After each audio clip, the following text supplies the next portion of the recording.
안녕하세요. 자유교회 이진우 목사가 보내드리는 아침 묵상입니다. 오늘도 예수 그리스도의 향기를 내는 복된 하루가 되시길 바랍니다. 1월 25일 월요일 아침 묵상입니다. 오늘은 내 증인이 되리라 라는 제목으로 사도행전 1장 6절로 8절 말씀 묵상합니다. 그들이 모였을 때 예수께 여쭈어 이르되 주께서 이스라엘 나라를 회복하심이 이때니까 하니 이르시되 때와 시기는 아버지께서 자기 권한에 두셨으니 너희가 알 바 아니요 오직 성령이 너희에게 임하시면 너희가 권능을 받고 예루살렘과 온 유대와 사마리아와 땅끝까지 이르러 내 증인이 되리라 하시니라. 오늘도 사도행전의 말씀을 묵상하며 하루를 시작하는 모든 이들에게 성령의 인도하심이 함께하길 바라며 아침 묵상 시작합니다. 지난 금요일 아침 묵상에서 살펴본 것처럼 제자들은 성령 강림의 사건을 이스라엘의 정치적 해방과 독립이 이루어지는 때와 시기로 오해했습니다. 제자들의 이러한 오해는 몰라서 또는 무지해서 생기는 오해라기보다는 어쩌면 의도적이며 고의적인 오해라 할 수 있습니다. 예수님은 제자들에게 여러 차례 반복하여 그리스도가 이 땅에 온 것은 십자가에 달려 죽으심으로 모든 이들을 구원하기 위함이라고 분명하게 가르쳐 주셨습니다. 하지만 제자들은 번번이 예수님의 가르침을 의도적으로 무시하고는 자신들이 바라고 원하는 것을 이루어 달라고 요구했습니다.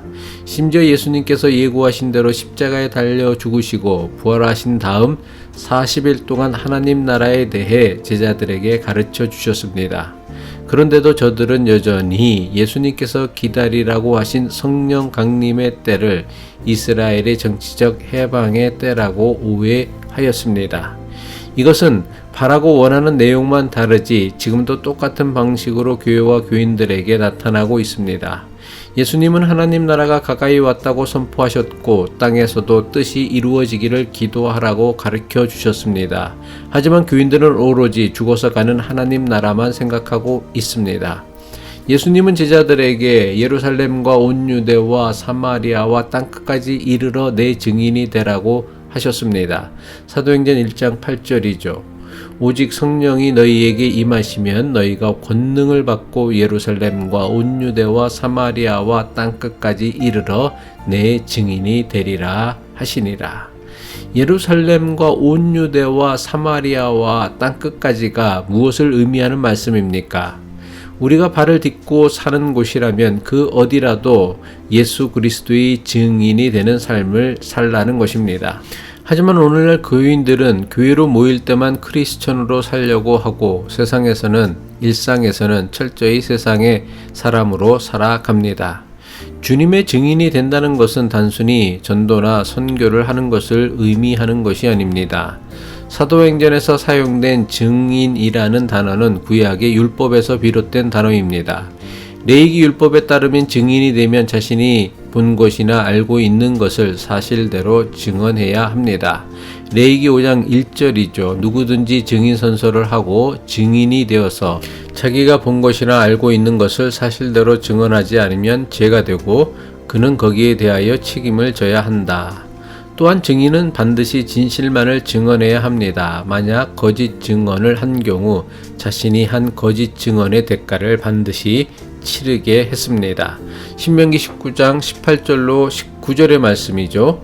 재판장은 자세히 조사하여 그 증인이 거짓 증거하여 그 형제를 거짓으로 모함한 것이 판명되면 그가 그의 형제에게 행하려고 꾀한 그대로 그에게 행하여 너희 중에서 악을 제하라. 예수님께서 제자들을 사도로 세상에 보내며 내 증인이 되라고 하신 것에는 저들이 보고 들은 것을 보태지도 말고 빼지도 말고 정확하게 세상에 전하라는 것입니다. 요한복음 21장 21절 이하를 보면 좀처럼 이해하기 힘든 사건이 제자들 사이에서 벌어집니다. 베드로는 예수님에게서 장차 자신이 순교할 것이라는 사실을 듣게 됩니다. 그러자 베드로가 다른 제자 요한은 어떻게 되느냐고 물었습니다. 요한복음 21장 21절이죠. 이에 베드로가 그를 보고 예수께 여짜오되 주님, 이 사람은 어떻게 되겠사옵나이까? 예수님께서는 요한의 장래를 궁금해하는 베드로에게 그의 장래에 대해서는 내가 상관할 일이 아니라며 너는 그저 나를 따르라고 말씀하셨습니다. 그런데 제자들 사이에서 엉뚱한 소문이 퍼지기 시작했습니다. 제자들 사이에서 퍼진 소문은 예수님께서 요한은 결코 죽지 않는다고 말씀하셨다는 것입니다. 요한복음 21장 23절입니다. 이 말씀이 형제들에게 나가서 그 제자는 죽지 아니하겠다 하였으나 예수의 말씀은 그가 죽지 않겠다 하신 것이 아니라 내가 올 때까지 그를 머물게 하고자 할지라도 내게 무슨 상관이냐 하신 것이러라. 예수님께서 베드로에게 말씀하신 것은 요한의 장래에 대해서는 내가 상관할 일이 아니라는 말씀이었습니다. 하지만 제자들 사이에서 퍼진 소문은 예수님께서 사랑하는 제자 요한은 절대로 죽지 않는다고 말씀했다는 거짓 소문이었습니다. 요한에 관한 거짓 소문을 퍼뜨린 사람들은 철부지 어린아이나 말 만들어내기 좋아하는 수다쟁이가 아니었습니다. 요한에 관한 거짓 소문을 퍼뜨린 이들은 예수님의 수제자라고 하는 베드로를 비롯하여 예수님을 3년 동안이나 따라다녔던 제자들이었습니다. 이것은 지금도 크게 달라지지 않았습니다. 예수 그리스도의 복음을 증거해야 하는 기독교인들의 말에는 거짓이 없어야 합니다.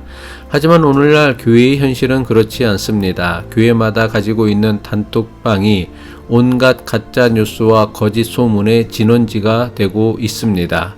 교인들 사이에서 다른 교인에 관한 거짓 소문과 풍문들이 끊이지 않습니다.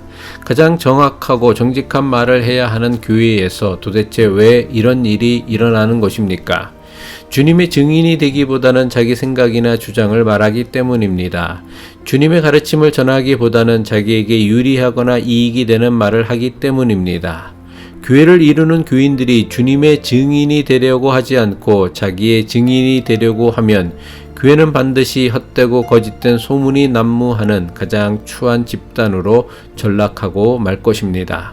오늘날 교회가 직면한 현실은 콩으로 메주를 쏜다고 해도 세상 사람들은 믿으려고 하지 않는 그야말로 처참한 지경이 되었습니다.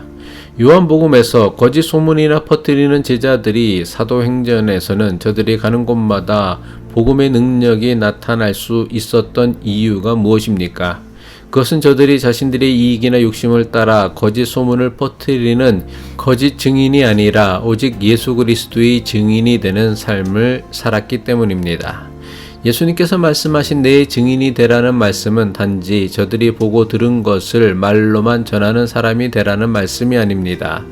예수님께서 제자들에게 내 증인이 되라고 하신 말씀은 예수님께서 그러하셨던 것처럼 저들의 삶으로, 행동으로, 섬김으로, 사랑으로, 희생으로 사람들에게 예수 그리스도의 증인이 되라는 것입니다. 교회가 삶으로, 행동으로, 섬김으로, 사랑으로, 희생으로 예수 그리스도의 증인이 되지 않고 그저 번지르르한 말로만 복음을 전하는 교회가 된다면 교회의 미래는 없습니다. 그럴듯하고 번지르르한 말로써 사랑과 섬김과 희생을 대신하는 교회는 헛소문과 거짓 소문이 난무하는 이기적이고 탐욕스러운 집단으로 전락하고 말 것입니다. 기도하겠습니다. 내 증인이 되라고 분부하시고 당부하신 예수님의 마지막 명령을 마음에 새기고 살게 하옵소서. 세상을 향한 주님의 증인으로서 성경을 통해 우리가 보고 듣고 깨달은 것을 우리의 삶으로, 우리의 섬김으로, 우리의 사랑으로, 우리의 희생으로 드러내며 사는 증인이 되게 하옵소서. 예수 그리스도의 이름으로 기도합니다.